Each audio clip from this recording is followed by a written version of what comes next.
فرمانے لگے کہ ان بزرگ خاتون نے یہ خواب دیکھا کہ خواب میں حضور علیہ الصلوۃ والسلام کی زیارت نصیب ہوئی اور کہا کہ موجودہ حالات مشکل ہیں، آنے والے حالات اس سے مزید مشکل ہو سکتے ہیں، تم ایسے کیا کرو کہ یہ جو والشمس وضحاہا والقمر اذا تلاہا یہ پوری سورہ بار بار پڑھا کرو۔ فرمانے لگے کہ جب یہ پیغام ہم تک پہنچا، علماء کے حلقے میں یہ بات پہنچی، ہم نے سوچا کہ اس پہ غور کرنا چاہیے کہ آخر کیا سبب ہے کہ اللہ کے پاک پیغمبر علیہ الصلوۃ والسلام اس بات کی طرف اشارہ فرما رہے ہیں کہ سورہ شمس پڑھی جائے۔ تو غور کیا تو اللہ نے اس اپنی کلام میں اتنی دفعہ قسمیں کھائی ہیں، والشمس وضحاہا والقمر اذا تلاہا واللیل اذا، پوری قسمیں کھا کے آخر میں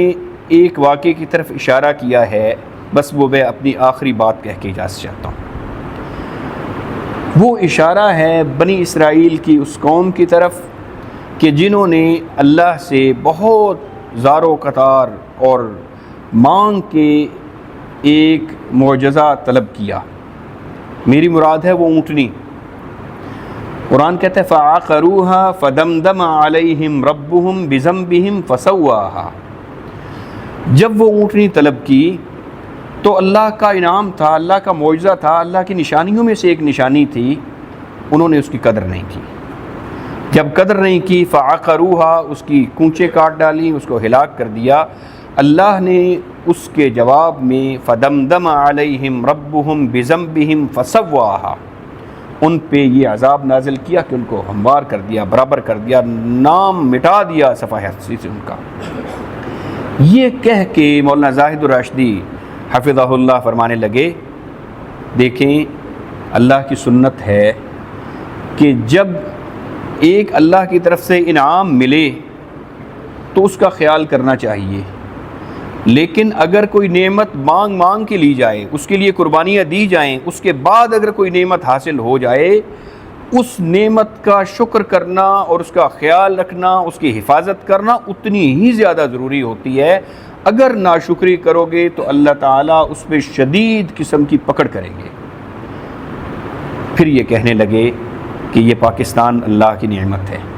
اور اللہ کی بڑی نعمتوں میں سے ایک نعمت ہے۔ آج ہمارے ہاں یونیورسٹی میں بھی ایک اچھا پروگرام ہوا اور ریکٹر نے بھی اسی طرف اشارہ کیا۔ یہ نعمتوں کا شکر کرنا، اپنے بچوں کو بار بار بتانا، اپنے آپ کو بتانا اور اطمینان سے اس کی فلاح کے لیے، خیر و صلاح کے لیے، عروج و ارتقاء کے لیے، صفا و بہا کے لیے اپنے تن من دھن قربان کرنا۔ میں اپنی طرف سے اور آپ کی طرف سے ان جری جوانوں کو اور ان بیٹوں کو اور اس قوم کے بیٹوں کو بھی سلام کہتا ہوں، اور ان ماؤں کو بھی سلام کہتا ہوں جنہوں نے یہ بہادر بیٹے جنے ہیں، جنہوں نے الحمدللہ دشمن کا نہ صرف منہ توڑ جواب دیا ہے بلکہ مستعد ہیں، ہر لمحہ تیار ہیں اور انشاءاللہ تیار رہیں گے۔ یاد رکھیے کہ یہ اچانک نہیں ہوتا، یہ محض اللہ کی توفیق ہے اور اللہ کا فضل ہے، اسی پہ اللہ کا شکر ہے۔ اقول قولی ھذا واستغفر اللہ لی ولکم ولسائر المسلمین وصلی اللہ علی رسولہ الکریم۔ آج علماء کرام کی ایک طرح کی محفل ہے اور میں اتنی بڑی شخصیات کے بیچ میں بات کرنا بڑا مشکل کام ہے۔ تو سیاسی جلسوں میں بات کرنا، سیاسی گفتگو کرنا بڑا آسان کام ہے، لیکن علماء کرام کے پاس بیٹھ کے، علم والے استادوں کے بیچ میں بیٹھ کے اور وہ اتنی جامع گفتگو کے بعد گفتگو کرنا بڑا مشکل کام ہے۔ تو میری خواہش تو یہ تھی کہ باقیوں کو ٹائم بعد میں دیتے، ہم بول لیتے، پھر ہم اتنی جامع گفتگو سن لیتے تو چلے ہمیں تھوڑی سی گفتگو کا برہم رہتا ہمارا۔ تو اب ان کے بعد سچی پوچھے نا، گفتگو کا ماحول، گفتگو کرنا بڑا مشکل کام لگتا ہے۔ اتنی بہترین گفتگو کے بعد گفتگو کی گنجائش نہیں رہتی۔ بہرحال میں شکر گزار ہوں اس گھرانے کا۔ آج سے تقریباً 5 سال پہلے یا شاید 6 سال پہلے الیکشن کی پہلی کمپین کے حوالے سے ہم گھر آئے تو بزرگوں سے ملاقات ہوئی تھی، بیمار تھے ان دنوں وہ بہت زیادہ، گلی نمبر 44 والے گھر میں۔ تو ہم نے استطاع کی کہ الیکشن کے حوالے سے حمایت کی ضرورت ہوگی. اس وقت میں فائنانس سیکٹری کا امیدوار بھی تھا اور گلشیر خان صاحب نے بعد میں ہم نے 2 گروپوں نے الا کر لیا. لیکن اس کمپین کے لیے جب ہم آئے پچھلی ٹیم کے وقت تو ان کی خصوصی شفقت تقریباً میرے خیال میں 15 سے 20 منٹ کی نشست ہوئی. تو میں نے کہا شاید میں نے ایسا کرانا بڑے عرصے بعد کہیں. میں اپنے گھر کی تعریف کیا کرتا تھا سچی پوچھے نا تو مجھے اپنے بھائی جو شبیر احمد صاحب ہیں اور ہم 4 بھائی ان سے چھوٹے ہیں, ان 5 کو ہمارا جو یونٹی ہے, جو اتحاد ہے, جو عزت و احترام ہے, میں ہمیشہ اپنے گھر کو اپنے گھرانے کی مثال دیا کرتا تھا. لیکن اس دن میں نے پہلی دفعہ دیکھا کہ نہیں, ہمارے سے بھی بڑھ کر فیملیز ہیں. اور وہ اس گھرانے کی مثال تھی کہ ہر بھائی دوسرے کی عزت, رسپیکٹ اور احترام اور یگانگت وہ اس گھرانے میں نظر آئی. تو ان کی ذرا نوازی ہے کہ آج ہمیں مدعو کیا, یہاں پر دعوت دی, عزت بخشی. تو ٹاؤن کی جہاں تک بات ہے, سیاست میں بڑے بڑے نام یہاں آئے ہیں, بڑے بڑے لوگوں نے کام کیے ہوں گے. ہم نے اپنے تئیں کوشش کی کہ انسان کا کام یہ ہے کہ لیس الانسان الا ما سعی, کہ مصداق ہم نے کوشش کرنا ہمارا کام تھا. راستے رب آسان کرتا گیا, ایک ایک کر کے کاروان میں لوگ ملتے گئے. یہ جو ٹیم تھی شاید ہمیں کہا گیا تھا کہ یہ 10 دن بھی سروائیو نہیں کر سکے گی جیسے حالات ہیں. لیکن الحمدللہ مشکل ترین حالات میں جس طریقے سے ہم نے کام کیا اور اللہ تعالیٰ نے راستے آسان کیے, آج ہم ایک اچھی سٹیج پہ موجود ہیں. میں نہیں کہتا کہ ہم نے سارے ٹارگٹ اچیو کر لیے, لیکن کوشش کی کہ جو آپ لوگوں نے اعتماد کیا تھا ہم نے اپنے تئیں جتنی کوشش ہو سکی, اپنا وقت جتنا ہو سکا, اپنا ٹائم دیا, اپنی کوشش کی. آج آپ لوگوں نے عزت بخش کر جو ہے عزت افزائی کی, اس کا میرے خیال میں ہم یہ پورا معاوضہ بھی اگر خالی آپ کے ایک الفاظ کو دیکھیں نا تو شاید ہم نے ایسا کچھ کام نہیں کیا جو آپ نے ہمارے لیے الفاظ ادا کیے اور عزت بخشی آج کے دن میں, تو شاید ہم اس کا صلہ کبھی ادا نہ کر سکیں. اور میں بہت خوشی کا اظہار کرتا ہوں کہ کل ایک تقریب رکھی ہم نے, اور میں نے تھوڑی دیر کے لیے اسامہ بھائی سے ریکویسٹ کی کہ آ جائیں. میں کرنا تو چاہ رہا ہوں ایونٹ, لیکن اب تک ترتیب نہیں دی کہ ہم نے کام کیسے کرنا اور ایونٹ کا انعقاد کیسے کرنا ہے. تو جو شفقت کی انہوں نے کہ وہ خود بھی آئے اور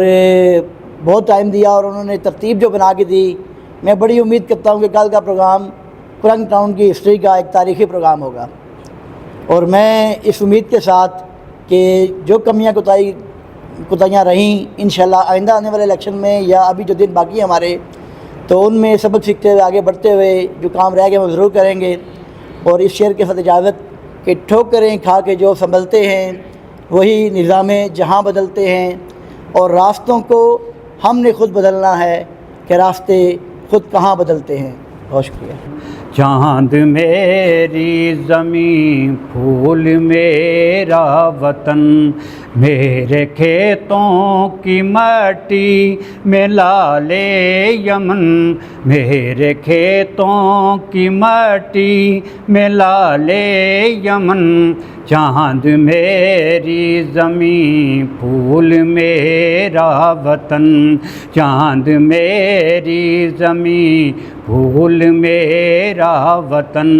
میرے ملاح لہروں کے پالے ہوئے, میرے ملاح لہروں کے پالے ہوئے, میرے دہکا پسینوں کے ڈھالے ہوئے, میرے مزدور اس دور کے کوہ کن, میرے مزدور اس دور کے کوہ کن. چاند میری زمین, پھول میرا وطن, چاند میری زمین, پھول میرا وطن. میرے دہکاں یوں ہی ہل چلاتے رہیں, میرے دہکاں یوں ہی ہل چلاتے رہیں, میری مٹی کو سونا بناتے رہیں, گیت گاتے رہیں میرے شعلہ بدن, گیت گاتے رہیں میرے شعلہ بدن. چاند میری زمین, پھول پھول میرا وطن، چاند میری زمین پھول میرا وطن،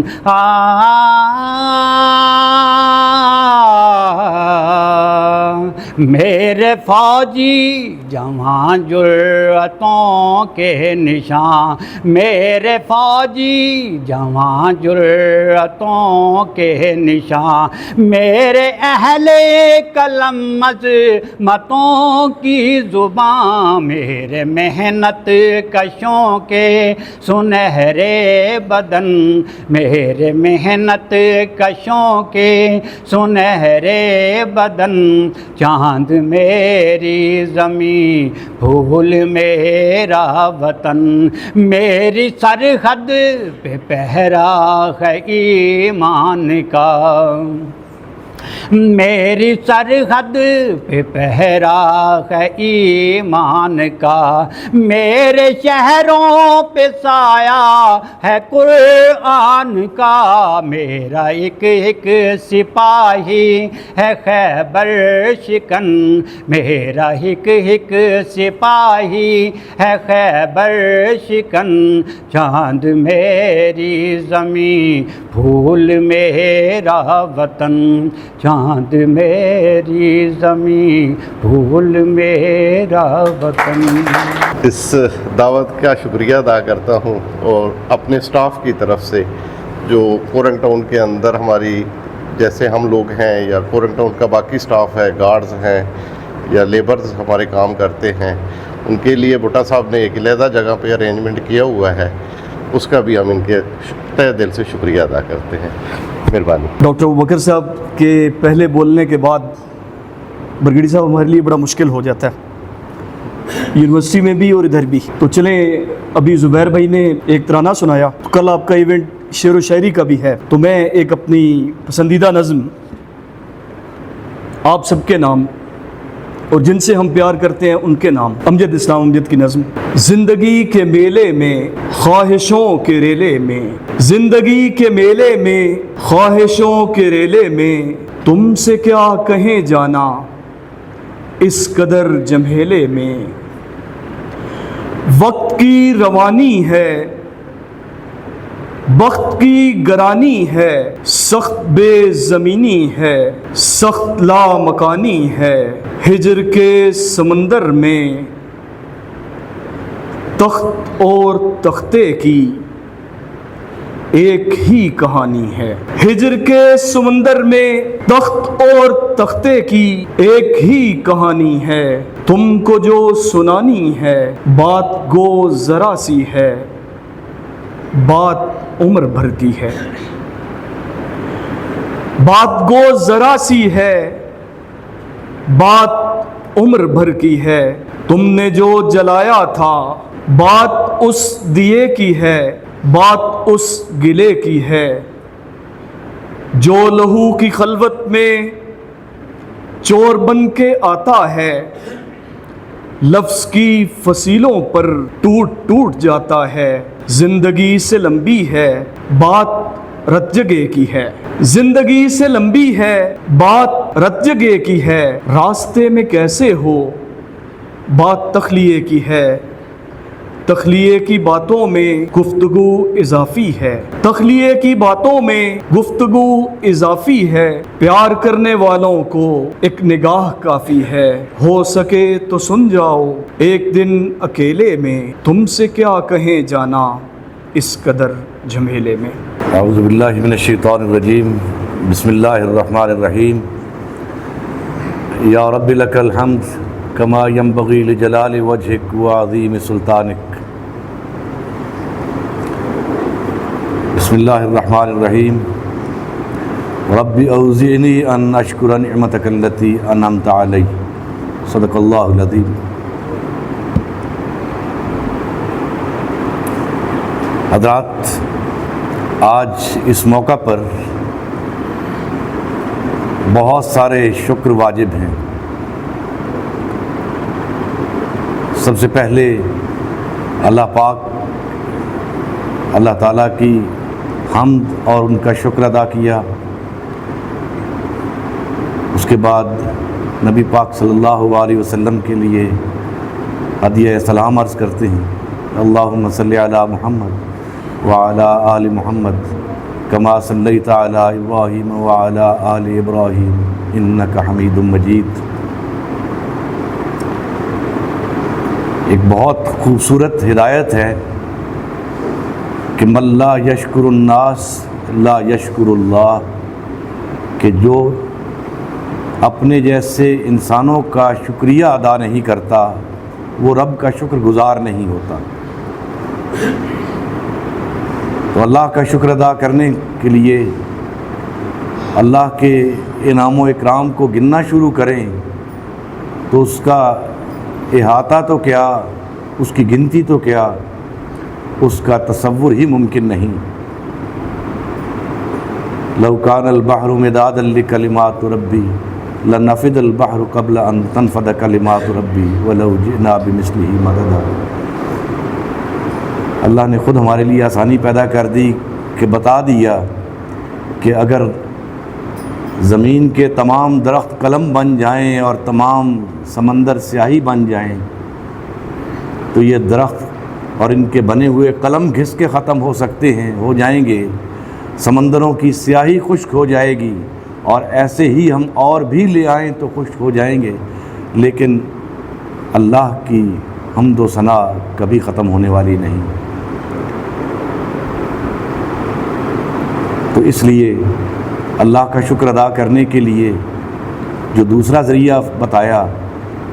کہ اپنے جیسے انسانوں کا شکریہ ادا کرو،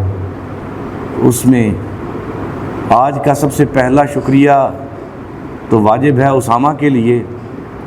کہ اس نے والد مرحوم کی سنت کو اپنایا اور اسے زندہ رکھا اور ہم سب کو اکٹھا کیا۔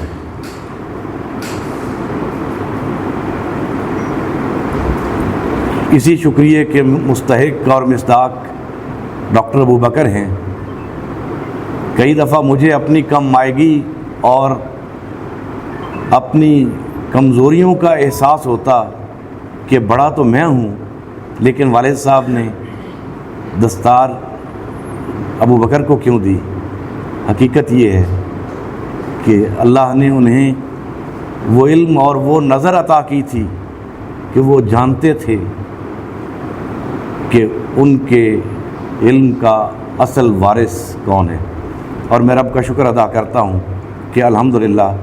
اللہ نے ابو بکر کو ابا جی کا صحیح وارث بنایا۔ یہ وراثت صرف والد مرحوم کی نہیں بلکہ الحمدللہ نبی پاک صلی اللہ علیہ وسلم نے فرمایا کہ العلماء ورثۃ الانبیاء، کہ علماء ہی حقیقی انبیاء کے وارث ہیں۔ تو یہ میں سمجھتا ہوں کہ ابو بکر صرف ہمارے والد مرحوم کے وارث نہیں بلکہ انشاءاللہ اللہ کی رحمت سے یہ انبیاء کے اور نبی پاک صلی اللہ علیہ وسلم کے وارث ہیں۔ میں دعا کرتا ہوں کہ اللہ ان کے علم میں، ان کے اعمال میں برکت دے اور انہیں حقیقی معنوں میں انبیاء کا وارث بنائے اور ہمارے لیے رہنما بنائے۔ الحمدللہ میں اللہ کا شکر ادا کرتا ہوں کہ ابا جی کی وراثت میں طیب بھائی نے جو خدمت خلق کا ذوق پایا اور حجاج کی جو خدمت کرتے ہیں، اور اس کے علاوہ غیر محسوس طور پہ میرا دل ہمیشہ بہت بڑا ہو جاتا ہے جب غیر معروف لوگ مجھے بتاتے ہیں کہ کس کس موقع پہ ماشاءاللہ طیب بھائی خاموشی کے ساتھ کس انداز سے ان کے لیے ہر لمحہ ان کی خدمت کے لیے، اس حال میں بھی کہ جب ان کا اپنا ہاتھ تنگ ہو، اس حال میں بھی یہ لوگوں کے لیے ان کا ہاتھ اللہ کھول دیتے ہیں، تو اس پہ بھی اللہ کا شکر ادا کرتا ہوں۔ قاسم الحمدللہ مجھے خوشی ہے کہ وہ ابو بکر ثانی ہے، اور انشاءاللہ اسی راستے پہ یہ دونوں بھائی مل کے جو مجھ میں جو کمیاں ہیں یا جو علم کی کمی ہمارے باقی بھائی بہنوں میں ہے، انشاءاللہ یہ دونوں اس کمی کو پورا رکھیں گے اور پورا کرتے رہیں گے۔ اسی موقع پر میں خصوصی طور پر آج کے تمام معزز مہمانوں کا جن کے اعزاز میں اسامہ نے یہ دعوت سجائی، آپ سب کا شکریہ ادا کرتا ہوں۔ صرف اس لیے شکریہ ادا نہیں کرتا کہ آپ نے بہت محنت کے ساتھ، لگن کے ساتھ، بے لوث ہو کے، ایمانداری کے ساتھ اس ٹاؤن کی، اس کے لوگوں کی خدمت کی اور اس کی تزئین و آرائش میں، بنیادی سہولتوں کی فراہمی میں دن رات کام کیا۔ پبلک سروس بہت مشکل کام ہوتا ہے، آپ 1000 لوگوں کو راضی کرتے ہیں اور پھر بھی کوئی نہ کوئی ایک آدھ میرے جیسا سر پھرا ذرا سی بات پہ ناراض ہو کے بات کا بتنگڑ بنا دیتا ہے۔ ان حالات آپ نے صبر کے ساتھ، حوصلے کے ساتھ، بڑے دل کے ساتھ اور معاف کرنے کے اور ایثار کے جذبے کے ساتھ لوگوں کی باتیں بھی سنی، ان سے درگزر بھی کیا اور یکسوئی کے ساتھ اپنے کام پہ لگے رہے اور الحمدللہ اس کا اثر نظر آتا ہے۔ میں صرف اس بات پہ آپ کا شکریہ ادا نہیں کرنا چاہتا کہ آپ سب نے اس ٹاؤن کی خدمت کی، بلکہ حقیقت بات یہ ہے کہ اس لیے بھی شکریہ ادا کرنا چاہتا ہوں کہ اس ٹاؤن کو اور اس ٹاؤن کی مینجمنٹ کو میں والد مرحوم کی میراث سمجھتا ہوں اور آپ نے ان کی وراثت کا حق ادا کیا، اور میری دعا ہے کہ اللہ تعالیٰ آپ کو یہ صلاحیت دے کہ آپ دوبارہ منتخب ہوں اور دوبارہ اس سے بھی زیادہ بہتر طور پر لوگوں کی خدمت کر سکیں۔ مسائل بہت ہیں، وسائل کم ہیں، لیکن آپ کا حسن عمل، حسن تدبیر یہ انشاءاللہ آپ کو آنے والے دنوں میں اس تجربے کے ساتھ اور زیادہ بہتر طور پر پرفارم کرنے کے لیے مستعد رکھے گا، اور میری یہ دعا ہے کہ انشاءاللہ اللہ آپ کو کامیابیاں اور کامرانیاں نصیب کرے۔ ڈاکٹر ابوبکر کا جو میں نے ذکر کیا وہ خاص طور پہ اس لیے بھی کیا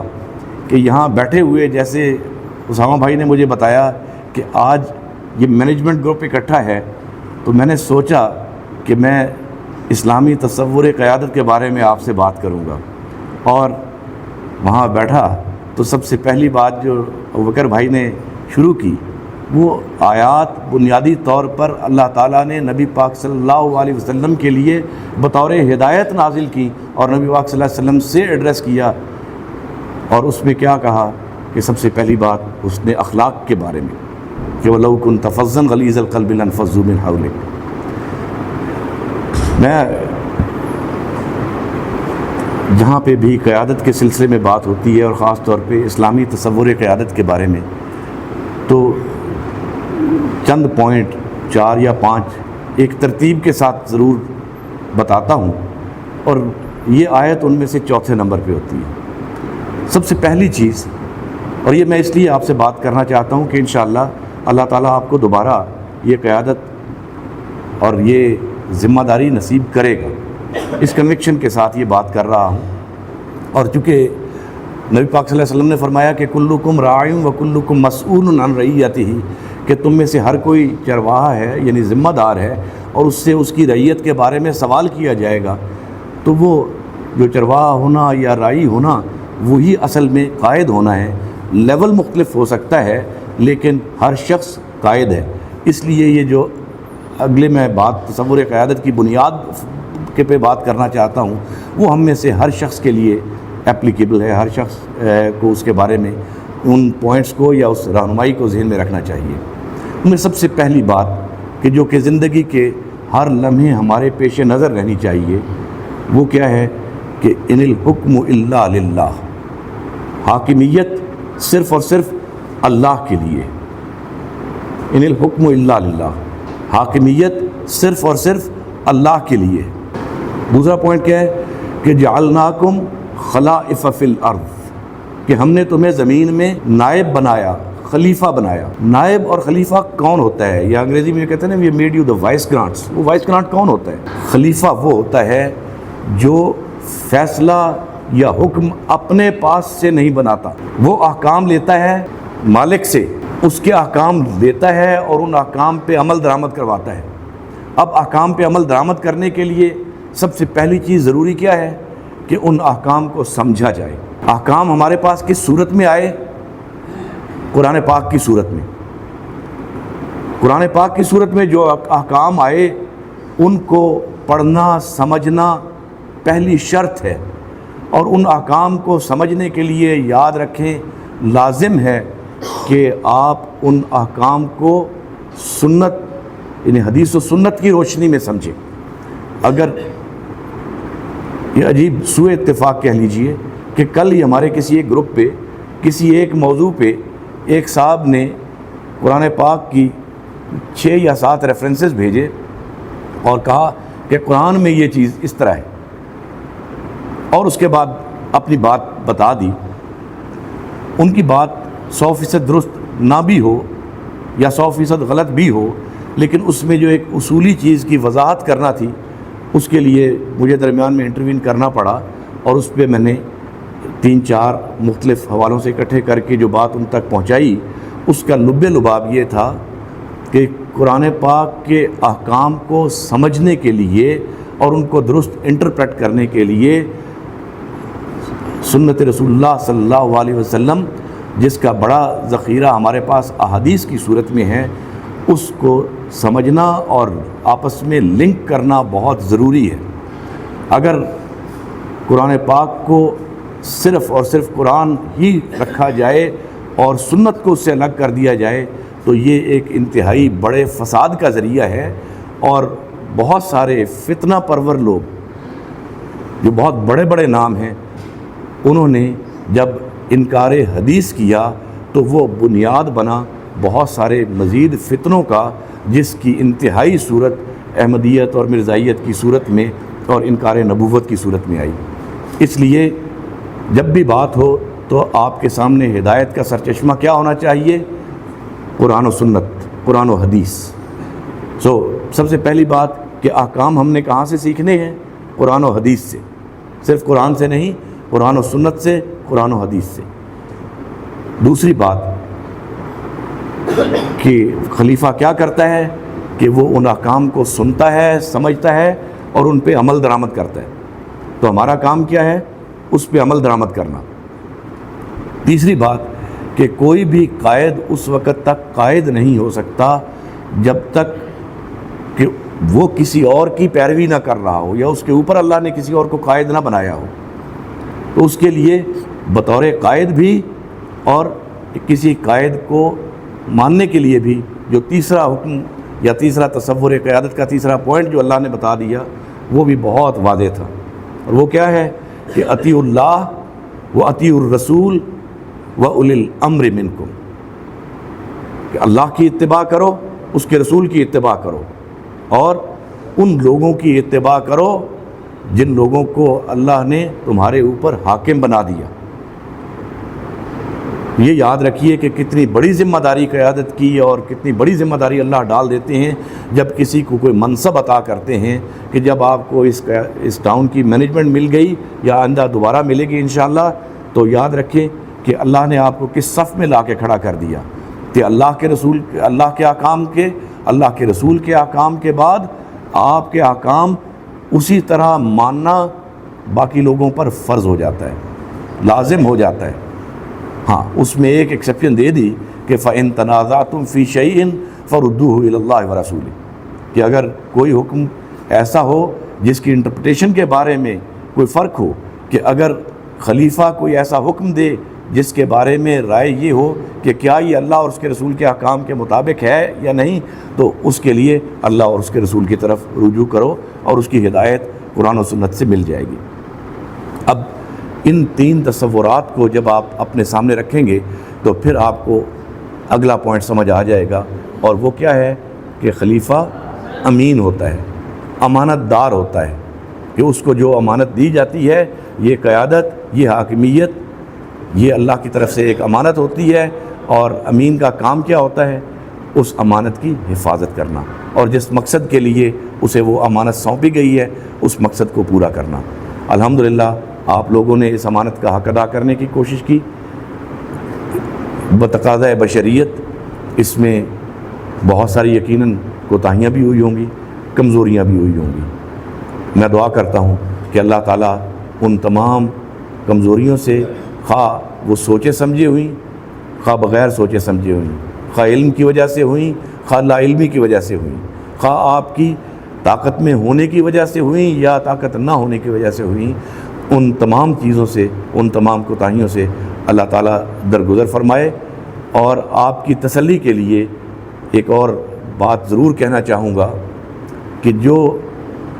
جج ہوتا ہے یہ جو اسلامک جورسپروڈنس ہے یا اسلام کا عدلیہ کا نظام یا نظام عدل جو ہے، اس میں ایک بنیادی نقطہ ہے کہ منصف فیصلہ کرنے والا، خواہ وہ عدالت میں بیٹھ کے فیصلہ کرے، خواہ وہ اپنے اختیارات کو عملی جامہ پہنانے کے لیے کوئی فیصلہ کرے، جب منصف کوئی بھی فیصلہ کرتا ہے نیک نیتی کے ساتھ، خواہ وہ کسی بھی جگہ پہ ہو، خواہ وہ مینجمنٹ میں ہو، خواہ وہ اسکول کا ٹیچر ہو یا جس جگہ پہ بھی ہو، جب منصف اللہ کو حاضر ناظر جان کر اللہ کے دیے ہوئے علم کے مطابق، اللہ کے دی ہوئی وسائل کے مطابق، طاقت کے مطابق نیک نیتی کے ساتھ فیصلہ کرتا ہے اور وہ فیصلہ درست ہو تو اللہ تعالیٰ اس کو دوہرا ثواب دیتے ہیں، اور اگر نیت ٹھیک ہو اور وہ فیصلہ 100% غلط بھی ہو تو اللہ تعالیٰ کا وعدہ ہے کہ وہ گناہ نہیں دیتے، اس پہ پکڑ نہیں کرتے، بلکہ پھر بھی نیک نیتی کے ساتھ فیصلہ کرنے پہ ایک ثواب ضرور عطا فرماتے ہیں۔ اس لیے آپ لوگوں نے جو بھی فیصلے کیے ان میں اگر کوئی درست نہیں بھی تھے تو انشاءاللہ مجھے الحمدللہ یقین ہے کہ آپ نے نیک نیتی سے وہ فیصلے کیے ہوں گے اور اس کے لیے آپ انشاءاللہ عند اللہ ماجور ہوں گے، اللہ تعالیٰ اس کے لیے آپ کو جزائے خیر عطا کرے گا۔ آخر میں ایک مرتبہ پھر اپنے تمام گھر والوں کی طرف سے آپ سب حضرات کا خصوصی طور پہ شکریہ ادا کرتا ہوں، آپ کی محنت کے لیے، آپ کی کاوشوں کے لیے، آپ کی قربانیوں کے لیے، اور یہ دعا کرتا ہوں کہ اللہ تعالیٰ آپ کی صحیح میں برکت عطا فرمائے، ایک مرتبہ پھر آپ کو یہ خدمت کرنے کا موقع دے، اور اس میں انشاءاللہ ہر لمحے پہ زندگی میں، آپ کی ذاتی زندگی میں بھی اور اجتماعی زندگی میں بھی، میں اپنے چاروں بھائیوں کی طرف سے اور اپنے پورے گھر والوں کی طرف سے انشاءاللہ